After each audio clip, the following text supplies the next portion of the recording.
கர்த்தருடைய பரிசுத்த நாமத்திற்கு மகிமை உண்டாகட்டும். எனக்கு அன்பான சகோதர சகோதரிகளுக்கு ஆண்டவராகிய இயேசு கிறிஸ்துவின் இனிய நாமத்தில் நல்வாழ்த்துதலையும் வணக்கத்தையும் தெரிவித்துக் கொள்கிறேன். காலைதோறும் கர்த்தருடைய வார்த்தை என்ற தலைப்பில் நாம் வேத வசனங்களை தியானித்து வருகிறோம். இன்றைக்கு தியானத்திற்கு நாம் எடுத்துக்கொண்ட வேத வசனம் 2 தீமோத்தேயு 1:7.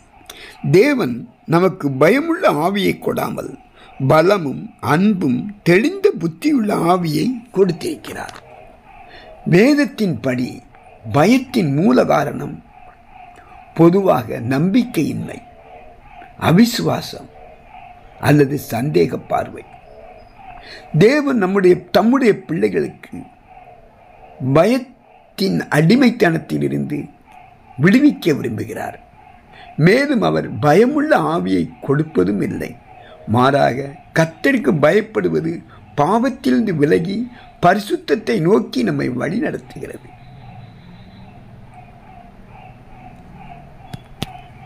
பயத்தின் வேர் நம்பிக்கையின்மை என்று சொல்லும்போது சந்தேகமும் கூட வருகிறது. நமக்கு வரும் கவலைகள், பயம், பதட்டம், மனம் பதறுதல் போன்றவற்றை பெரும்பாலும் நம்பிக்கையின்மையாயிருக்கிறது. சுருக்கமாக சொன்னால் பயத்தின் மூல காரணத்தின் வேர் தேவன் மேல் உள்ள நம்பிக்கையின் குறைபாடே ஆகும். ஒரு தந்தை தனது சிறு வயது மகனை தன்னுடன் அழைத்து கொண்டு செல்கிறார். ஒரு ஆற்றை கடக்க வேண்டும்.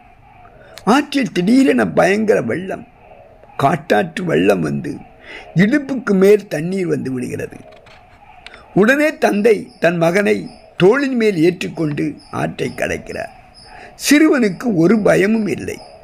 வேடிக்கை பார்த்து கொண்டே வருகிறார். ஏனென்றால் அவன் தன் தந்தையின் தோளின் மேல் இருக்கிறான். தன் தந்தை மீது அவனுக்கு அவ்வளவு நம்பிக்கை. ஒரு முறை ஆண்டவராகிய இயேசு சீஷர்களை படகில் அனுப்பிவிட்டு தான் ஜெபம் பண்ண மலையின் மேல் ஏறினார். படகு நடுக்கடலில் அலைகளில் அலைவுண்டு சீஷர்கள் திண்டாடிய போது ஆண்டவர் பாராதவர் போல் இருந்துவிடவில்லை. அவர்களை தேடி ஆண்டவர் கடலின் மேல் நடந்தே வந்தார். அப்பொழுது அவர்கள் அது இயேசு என்பதை அறியாதிருந்தார்கள். ஆவேசம் என்று பயந்தார்கள். இயேசு அவர்களுடனே பேசி, நான் தான், திடன் கொள்ளுங்கள், பயப்படாதீர்கள் என்று சொல்லி அவர்களை திடப்படுத்துவதை மத்தேயு 14:23 மற்றும் மார்க்கு 6:50 நாம் வாசிக்கின்றோம். நம்பிக்கை இல்லாத இடத்தில் பயம் உண்டாகும். கர்த்தராகிய இயேசு படகில் ஏறிய போது காற்று அமர்ந்தது, அமைதல் உண்டானது. பயத்தில் இருந்த சீஷர்கள் பயம் தெளிந்து இயேசு கிறிஸ்துவின் செயலை கண்டு பிரமித்தார்கள். நம் வாழ்விலும் பல சந்தர்ப்பங்களில் பயத்தினால் நம்பிக்கை இழந்து போயிருக்கிறோம். எதிர்காலத்தை குறித்த கவலை, பல இடங்களில் எதிர்பாராத சூழ்நிலைகளில் சந்திக்கும் போது பல காரணங்களினால் பயம் நம்மை கவ்விக்கொள்கிறது. பயப்பட வேண்டாம் என்று